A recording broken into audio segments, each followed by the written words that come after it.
Good evening. The important thing is I made it. So on the way, we are worried that maybe we'll be terribly late, but at least not too late. I will get here. So I'm delighted, and I get very jealous when I come in front of young people.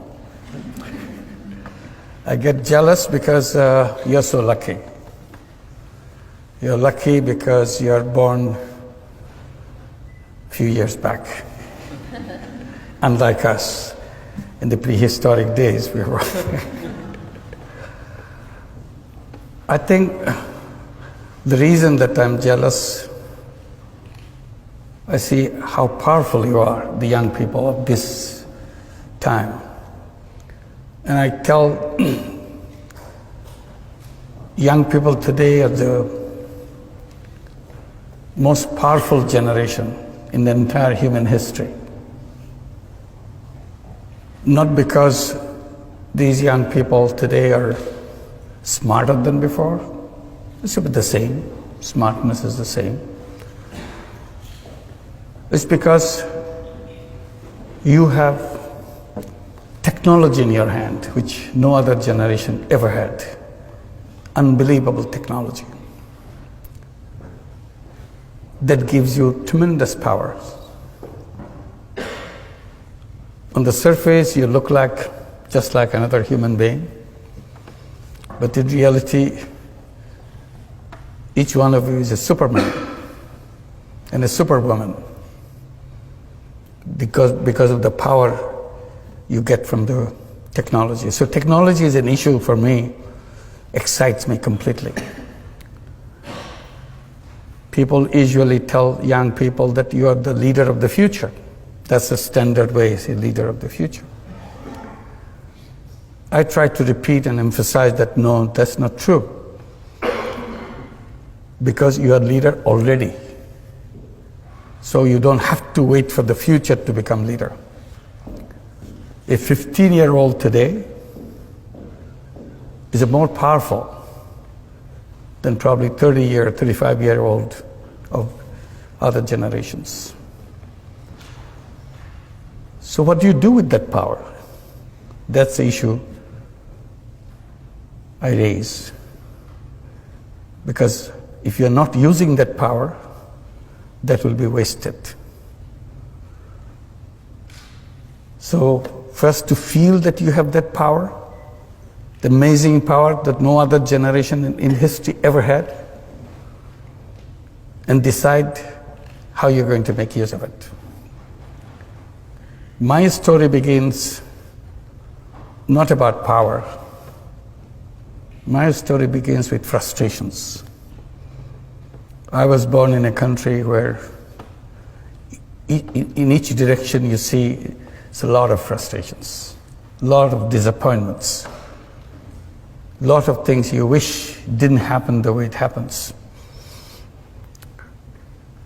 And out of this frustration, you feel you're a totally useless person. You cannot do anything. You have nothing that you can make a change, make a difference. The country went through famine. When I was teaching economics in the university right next door, people were suffering of hunger, 1974. So I felt all the theory that I teach is useless stuff, has nothing to do with people's life. And I felt totally useless as a human being. I cannot be of some use to somebody. So that's what I was trying to do, getting into the village next door to the university campus to see if I have any use for anybody else. And then I did tiny little things to find my worth, that yes, I have some meaning in my life. And I did things which I knew nothing about. When you're desperate, out of desperation you do things which you never thought about. So I'm sure you have been told how to plan things, how to set things, everything very clearly.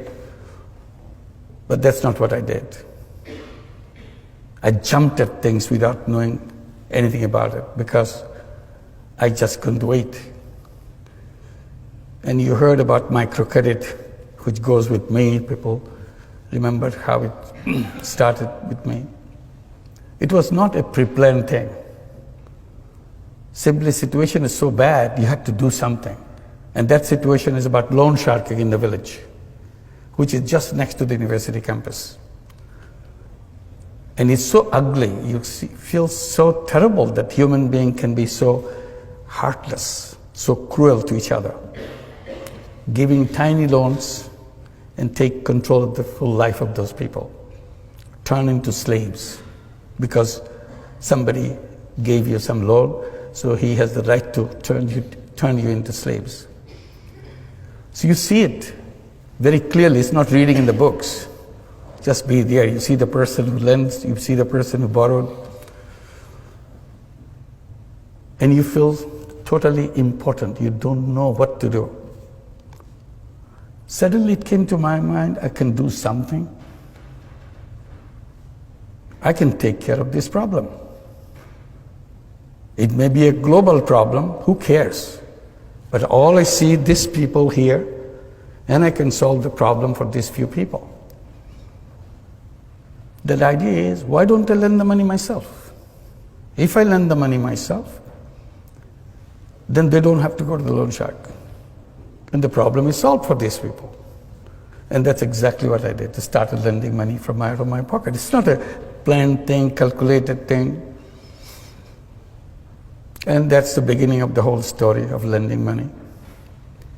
Then the battle became with the banks. They will not open their door because I ran out of my money because it became so popular. Everybody wanted to borrow money. Who doesn't? And in the process, I exhausted all my money. So I thought, why don't I go to the bank and let them do this? They refused. So my struggle began. Convince banks, which I never could. Now it's about 38 years after I first began. I still couldn't convince the bankers. So now I look at the whole system, what we call economic structures, conceptual framework, and all that. And I feel how wrong they are. And that's again my complaint.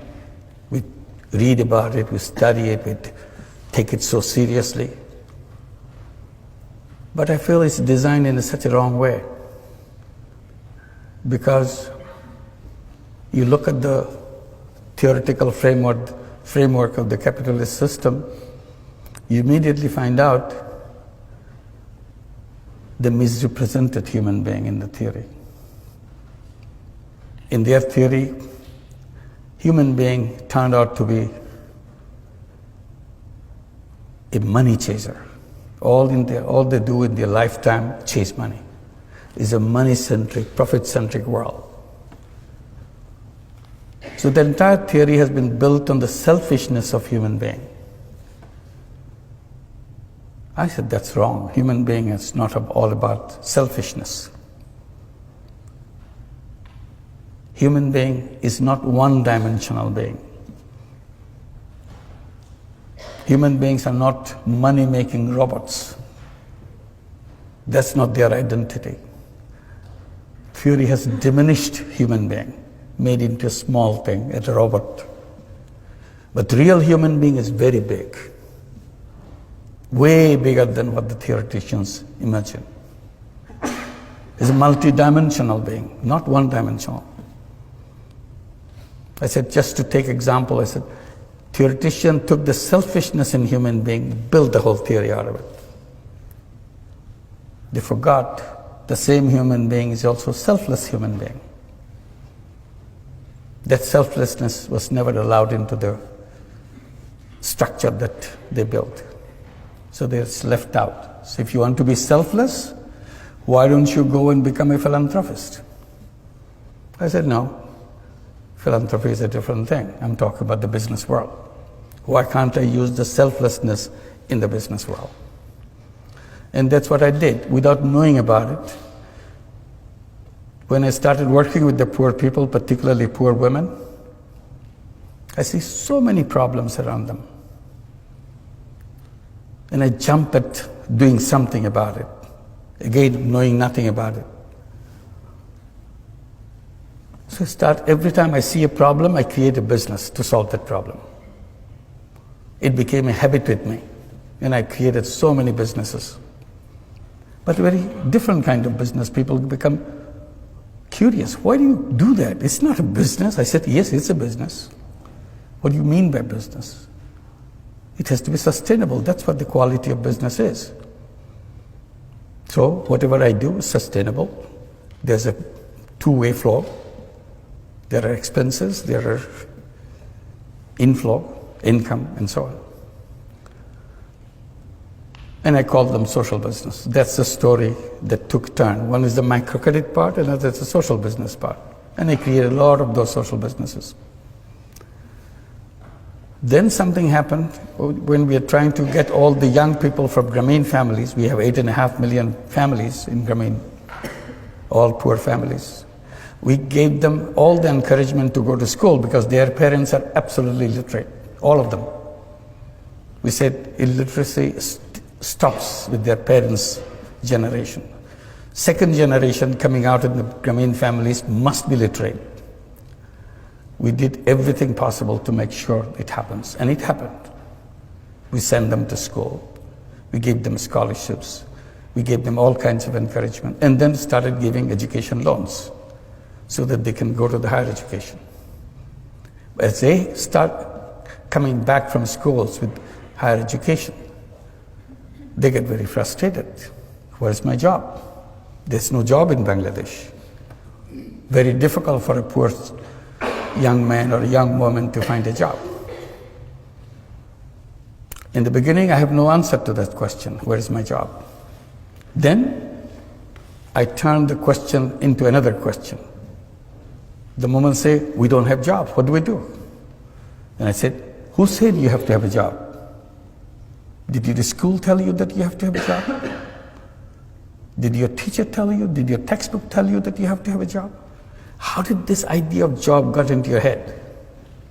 They get very puzzled. Aren't you supposed to have a job? I said, you are young people of this generation. You're lucky young people. Job is an old-fashioned idea. People who didn't know anything, they thought about the jobs. The real human beings don't run after jobs because it's an artificial thing. Job is an artificial thing. Real human being is a go-getter. Real human being is an entrepreneur. It's in the DNA, it's in the blood. But somehow theory pushed them into wrong direction. Seek jobs. I said, you change your mind. Tell yourself again and again, every time you get a chance, I'm not a job seeker, I'm a job creator. And be a job creator. Think like a job creator. Behave like a job creator. As a job seeker, you become small. You are at the mercy of somebody else. As a job giver, you are at the top. Why should you have a job? To start your life as a creative human being, full of energy, full of capacity. Start at the very bottom. Nobody gives you a job at the top. It gives you at the bottom, no matter what it is. So all this energy, all this creative power is squeezed into tiny little thing to find a little job. Do the routine things. That's not the destiny of a young man, young woman. Young man and young woman should start at the top and use all the creative capacity and change the world. They get very puzzled. I don't have a job, he's making joke with me. So I said, it's not a problem. Look at your mother. 20 years back, 25 years back, even 30 years back, she took a loan from Grameen Bank, $30, $25. She was shaking like this. Couldn't believe that anybody could trust her with such an enormous amount of money. That's her life. She dared to take this money in her hand.